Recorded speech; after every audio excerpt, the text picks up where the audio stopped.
There are lower paid people and there are wealthy people in this society.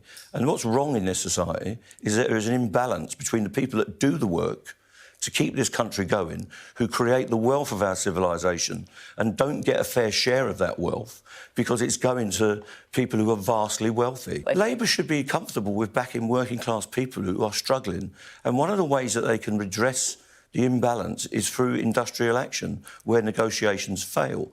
What else are we to do? Are we to plead? Are we to beg? We want to bargain for our futures. We want to negotiate. And if we're not bargaining, you have to beg.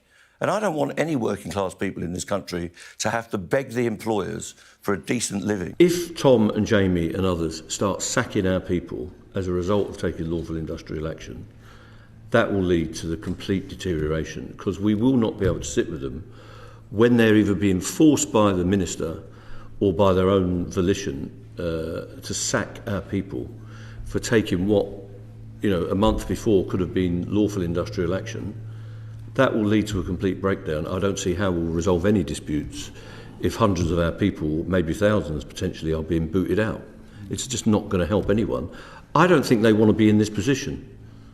If I'm honest with you, I've sat with all of these people for many hours over the years. Not one of them has said to me they want this power and this legislation. They've got no idea how it's going to work, as you've heard. And they are being press-ganged into it as much as anyone else. I don't think anyone wants to be in this position. Because if they don't sack people, what are they going to do? You're putting yourselves in a position where you're given an instruction by the Secretary of State to carry out a minimum service level, and if it doesn't work, what's the Minister of State going to say to you next? He's going to say, or she's going to say, I want those people sacked, so that the next time they come to work.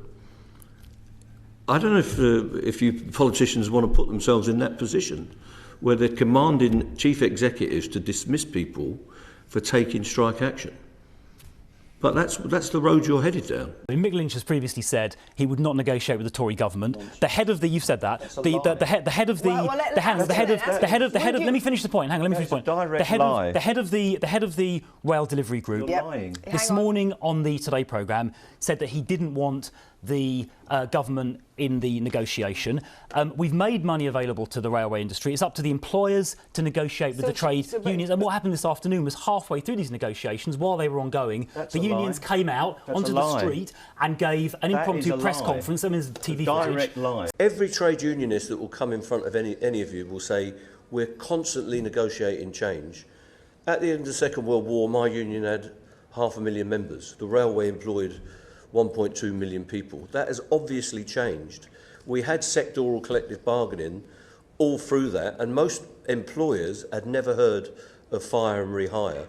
You can retool an economy inside collective arrangements. Our European partners have shown us that if you refit your economy based on consensus and change and looking after people that have to leave, you'll get a more successful business.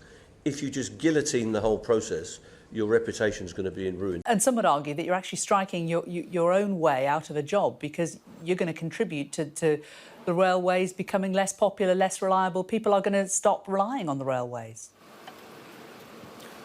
Well, I don't think that's true. That's a government line that you're punting out on their behalf. That's the sort of stuff they come out with. Excuse me, you don't know. Excuse me, I'm talking to you about conversations I've had. Please, I'm not going to have you stand there and accuse me of being a government mouthpiece. I'm a human being. I'm a middle-aged woman and I'm a journalist, and I'm talking to you about conversations I've had with people I know.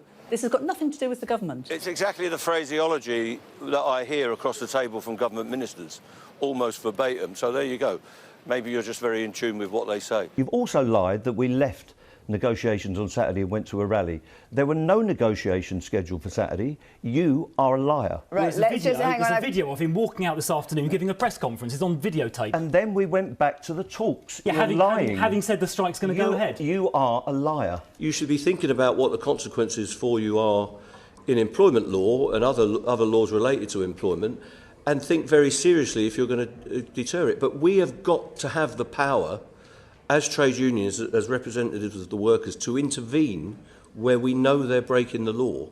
And that is a real shortcoming. The power is all with the employers. They can injunct me personally, they can injunct my trade union, they can close us down for making clerical errors on ballots, just misnaming or misbranding the grades in a dispute. And they will do it if they get any chance. We have no power to injunct them on behalf of our members, it seems. So I think that needs to be considered, that the Fair Work Agency and its enforcement powers should be at the level of injunction to stop these rogues getting away with it in the future. I don't mind whatever way the bill comes out, as long as it's got the power of immediacy and enforceability through proper channels. That's what we want to see. We don't just want a slap on the wrist and then the company factors that in. You know, you've added another £10,000 to the fine, and if you're sacking 2,000 people, you don't really care. What we want is for them to be forced to stop the activity subject to the full force of the law, not just a minor blip on a spreadsheet. That's what we want to see. Whether it's called an injunction, interim relief, I don't mind. If the tribunals are beefed up so that they can do that, that's fine, because that can be a good channel as well. I'm open to suggestion on that, but I hope we get the power to do it. What are the legal consequences for that signaller, and what are the consequences for the travelling public? Well, they lose their indemnity. We don't have a right to strike in this country. There is no right to strike whatsoever. You breach your contract of employment every time you go on strike, and you're indemnified from legal or disciplinary action by the public, by businesses and by your employer. They will lose that indemnity, so they can be subject to the costs of the disruption, and they can lose their job, and they could potentially end up in court because of the costs. So this goes back to the Taff Vale judgment in 1913, when it was my union that was subject to that, by a coal company taking our union to court, nearly broke the union, which was the object. That's where we're going back to, but you'd also be picking on the individual. So they will be sacked. How we will get ourselves out of that position, if all of those, you put the company under pressure then, what are you going to do about it? These people defied that work notice, having voted to go on strike. I mean, some of you lot will have to work that out for us. You are the people making this decision, and you're the one that are going to put ordinary women and men in this position with their employer, and the employers will be in a similar position, an invidious position, where they've got to make these choices under pressure from the government and by the Secretary of State, who goes on the television and says, I'm just a good broker. I put these people together in a room and I hope they can find a way, which is completely untrue. It's in the passenger service contract. They're going to go further than just being involved in the negotiations. They're going to be in the disciplinary procedures as well, pressing them to be dismissed.